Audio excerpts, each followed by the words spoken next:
ഡിവൈഎഫ്ഐയുടെ കലഹം കേരള സമൂഹത്തിൻ്റെ ആകെ വികാരമായി മാറിയിട്ടുണ്ട് എന്ന കാര്യത്തിൽ തർക്കമില്ല. ഇതൊരു പുതുമയുള്ള കാര്യമല്ല. ഇന്ത്യയുടെ രാഷ്ട്രീയ ചിത്രത്തിൽ പല ഘട്ടങ്ങളിലും പ്രതിസന്ധി കാലഘട്ടത്തിൽ വ്യത്യസ്ത രാഷ്ട്രീയ നേതൃത്വങ്ങൾ ഇത്തരത്തിൽ കടുങ്കൈ ചെയ്തിട്ടുണ്ട് എന്ന് നമുക്ക് കാണാവുന്നതാണ്. 2001 ഗുജറാത്തിലെ കച്ച് ഭൂകമ്പം ഉണ്ടാകുന്നത്.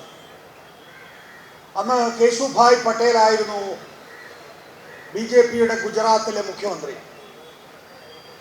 അന്നത്തെ BJP ആസ്ഥാനത്തെ സംഘടനാ ജനറൽ സെക്രട്ടറി ആയിരുന്ന നരേന്ദ്രമോദി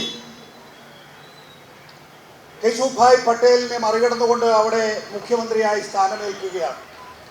അതായത് കേശുഭായ് പട്ടേലിന് ഗുജറാത്ത് ഭൂകമ്പത്തെ തുടർന്നുള്ള രക്ഷാപ്രവർത്തനത്തിൽ, ദുരിതാശ്വാസ പ്രവർത്തനത്തിൽ, പുനരധിവാസ പ്രവർത്തനത്തിൽ ഒന്നും ചെയ്യാനാകുന്നില്ല എന്ന് കണ്ട BJPയുടെ കേന്ദ്ര നേതൃത്വം അന്നത്തെ സംഘടനാ ജനറൽ സെക്രട്ടറി ആയിട്ടുള്ള നരേന്ദ്രമോദിയെ ഗുജറാത്തിലേക്ക് അയക്കുകയായിരുന്നു. നരേന്ദ്രമോദി പോയി ഏതാനും ദിവസങ്ങൾ പിന്നിട്ടപ്പോൾ തന്നെ നരേന്ദ്രമോദിക്ക് നല്ല ബോധ്യം വന്നു, എനിക്ക് ഗുജറാത്ത് ഭൂകമ്പം പ്രതിരോധിക്കാനുള്ള ശേഷിയില്ല. കേശുഭായ് പട്ടേലിനെ പോലെ തന്നെ തനിക്കും ആ ഗുജറാത്ത് ഭൂകമ്പത്തിലെ പുനരധിവാസ പ്രവർത്തനങ്ങൾ നടത്താൻ കഴിയില്ല. അതേ തുടർന്ന് നരേന്ദ്രമോദി ആസൂത്രണം ചെയ്തതാണ് പിൽക്കാലത്ത് നമ്മൾ കണ്ടിട്ടുള്ള ഗുജറാത്ത് കലാപം, ഗോദ്ര സംഭവത്തെ തുടർന്നുള്ള ഗുജറാത്ത് കലാപം. ഇപ്പോഴും നമുക്കറിയില്ല ഗോദ്ര എങ്ങനെയാണ് സംഭവിച്ചത് എന്ന്. ഒരു വലിയ ദുരന്തത്തെ മറികടക്കാൻ ആ സംസ്ഥാനത്ത് വർഗീയ കലാപം സൃഷ്ടിച്ചുകൊണ്ടാണ് നരേന്ദ്രമോദി മാധ്യമ ശ്രദ്ധ മാറ്റിയതെങ്കിൽ, പൊതുശ്രദ്ധ മാറ്റിയതെങ്കിൽ സമാനമായ വിധത്തിൽ നമുക്കറിയാം ലോക്സഭാ തെരഞ്ഞെടുപ്പിൽ ഇടതുപക്ഷ ജനാധിപത്യ മുന്നണിക്ക് വലിയ തിരിച്ചടി നേരിടുകയുണ്ടായി. പക്ഷേ ആ തിരിച്ചടിക്ക് ശേഷം വയനാട് ദുരന്തത്തെ തുടർന്നുള്ള രക്ഷാപ്രവർത്തനത്തിൽ, ദുരിതാശ്വാസ പ്രവർത്തനത്തിൽ, പുനരധിവാസ പ്രവർത്തനത്തിൽ ഉണ്ട് എന്ന് മാധ്യമങ്ങൾ പ്രചരിപ്പിച്ചിരുന്ന ഭരണവിരുദ്ധ വികാരം, ആ ഭരണവിരുദ്ധ വികാരത്തെ മറികടക്കാൻ പിണറായി വിജയൻ സർക്കാരിന് കഴിഞ്ഞു എന്ന തോന്നലിന്റെ അടിസ്ഥാനത്തിലുള്ള ഗൂഢാലോചന തിയറിയായിരുന്നു വയനാട് ദുരന്തത്തെ തുടർന്നുള്ള ഇപ്പോഴത്തെ വാർത്ത എന്ന കാര്യത്തിൽ ആർക്കെങ്കിലും സംശയമുണ്ടോ എന്ന് എനിക്കറിയില്ല. വളരെ വ്യക്തമായിട്ടല്ലേ ഇപ്പോൾ കാര്യങ്ങൾ തുടർന്ന് പറഞ്ഞുകൊണ്ടിരിക്കുന്നത് മാധ്യമങ്ങൾ തങ്ങൾക്ക് പറ്റിയ പിഴവുകൾ. എന്താണ് പ്രതീക്ഷിത കണക്ക്, എന്താണ് ചെലവായത് എന്നത് സംബന്ധിച്ചുള്ള ഡോക്യുമെന്റുകൾ മനസ്സിലാക്കാൻ കഴിയാതെ പോയതൊന്നുമല്ല. ആ നിലയിലുള്ള ഒരു തെറ്റിദ്ധാരണയൊന്നും വേണ്ട. നമ്മുടെയൊക്കെ മുന്നിൽ, മാധ്യമങ്ങളുടെ മുന്നിൽ പലതരം കടലാസ് കഷണങ്ങൾ വരുന്നതാണ്. അവിടെ ഇപ്പോൾ പറഞ്ഞിട്ടുള്ള പേരുകളിലോ അല്ലെങ്കിൽ ഇപ്പറഞ്ഞ ചാനലുകളിലോ മാധ്യമപ്രവർത്തകർക്ക് അവ തിരിച്ചറിയാൻ കഴിയാത്ത ശേഷിക്കുറവുമില്ല.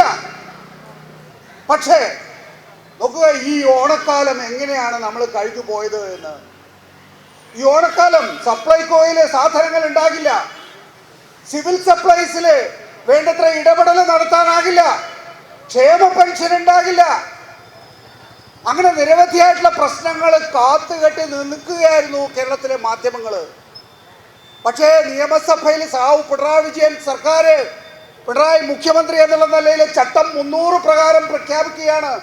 ഈ ഓണക്കാലത്ത് ക്ഷേമ പെൻഷൻ കൃത്യമായി നൽകും, ഈ ഓണക്കാലത്ത് സപ്ലൈകോ കൃത്യമായി പ്രവർത്തിക്കും, സിവിൽ സപ്ലൈസ് അതിൻ്റെ എല്ലാ ശക്തിയോടും കൂടി പ്രവർത്തിക്കുമെന്ന്.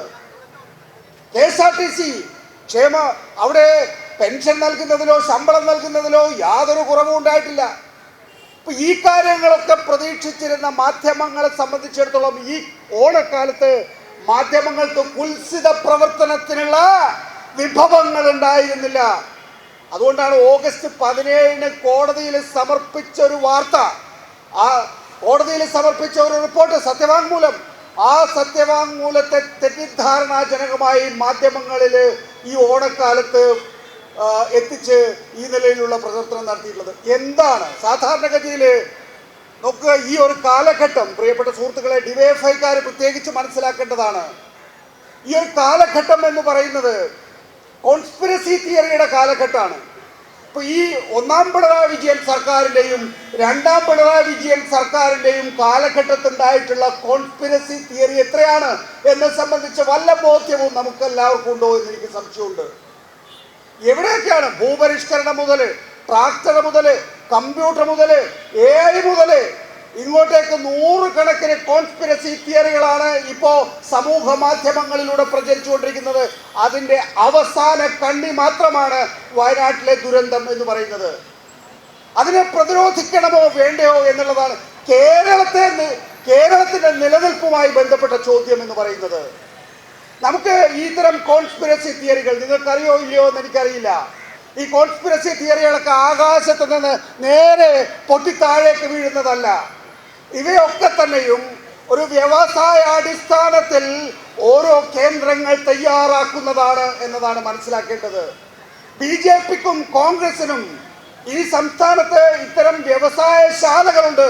ഈ കോൺസ്പിരസി തിയറികൾ ഇങ്ങനെ തുറന്നുവിടുന്ന വ്യവസായശാലകളുണ്ട്.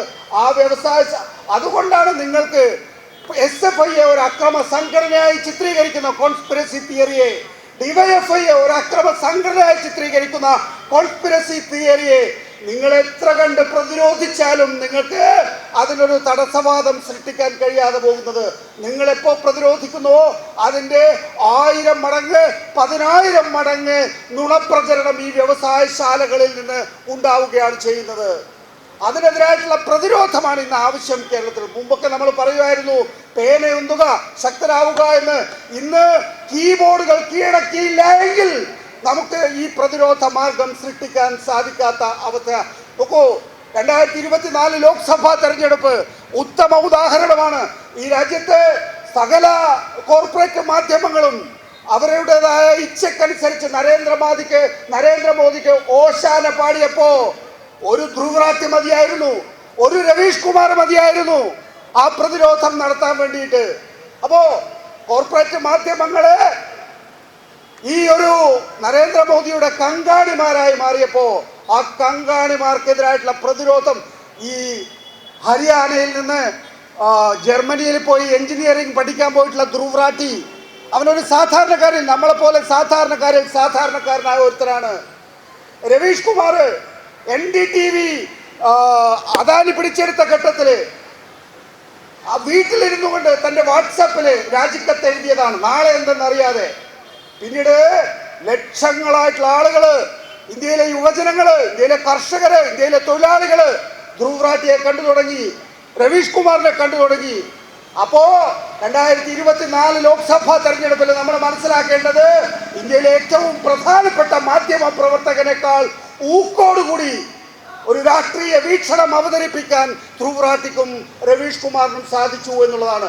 സാധാരണക്കാരൻ രാഷ്ട്രീയ വിദ്യാഭ്യാസം ലഭിക്കാത്ത ധ്രുവറാട്ടിക്ക് നോക്കണം, ഹരിയാനയിലെ ഒരു ഗ്രാമത്തിൽ നിന്ന് പഠിക്കാൻ പോയ ചെക്കനാണവൻ.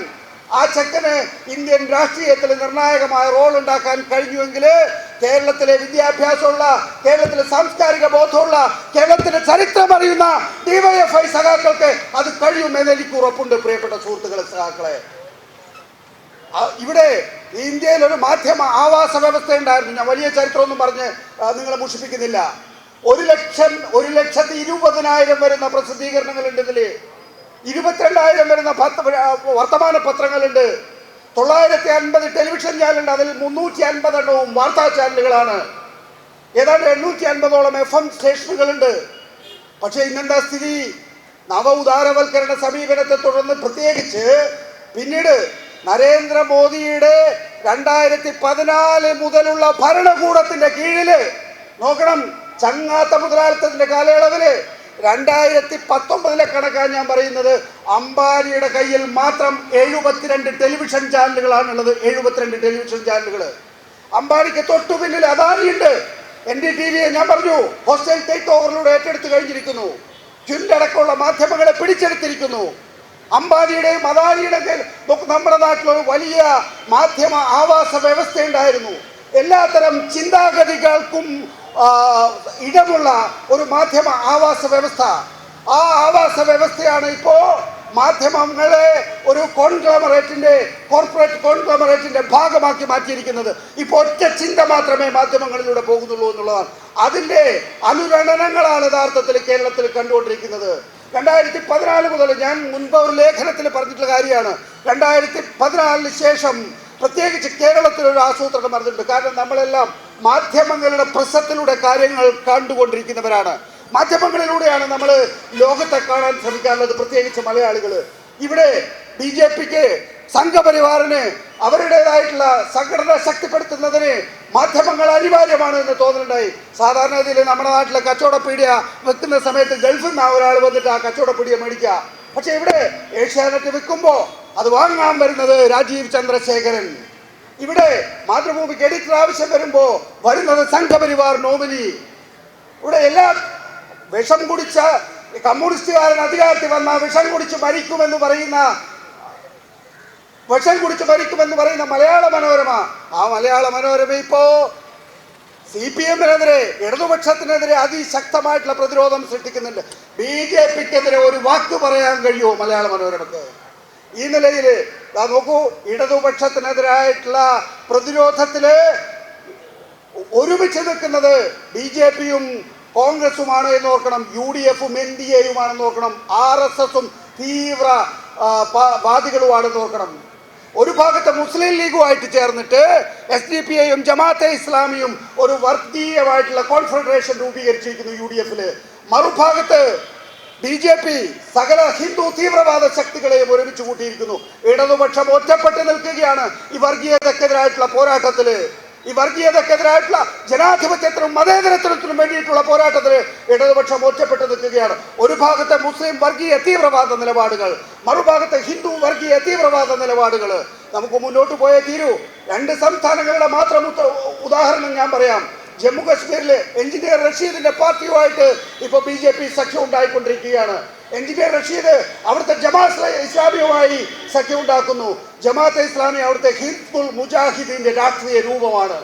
അപ്പോ അവിടെ ഹിസ്ബുൾ മുജാഹിദീനുമായി പോലും BJPക്ക് സഖ്യം ഉണ്ടാക്കാൻ കഴിയുന്നു. ഇവിടെ കോൺഗ്രസ് മുസ്ലിം ലീഗുമായി, മുസ്ലിം ലീഗ് SDPI ജമാഅത്തെ ഇസ്ലാമിയുമായിട്ടും സഖ്യം ഉണ്ടായിക്കൊണ്ടിരിക്കുന്നു. ഈ പോരാട്ടത്തിൽ ഇടതുപക്ഷം ഒറ്റക്കാണ്. ഈ പോരാട്ടം വലതുപക്ഷ തീവ്രവാദികൾ ഒന്നിച്ച് നടത്തുമ്പോൾ അവർക്ക് ഇത്തരത്തിലുള്ള പ്രചരണങ്ങൾ ഉണ്ടായേ പറ്റൂ. ഇത്തരം കുൽസിത മാർഗങ്ങളിലൂടെ മാത്രമേ അവർക്ക് മുന്നോട്ട് പോകാൻ സാധിക്കൂ.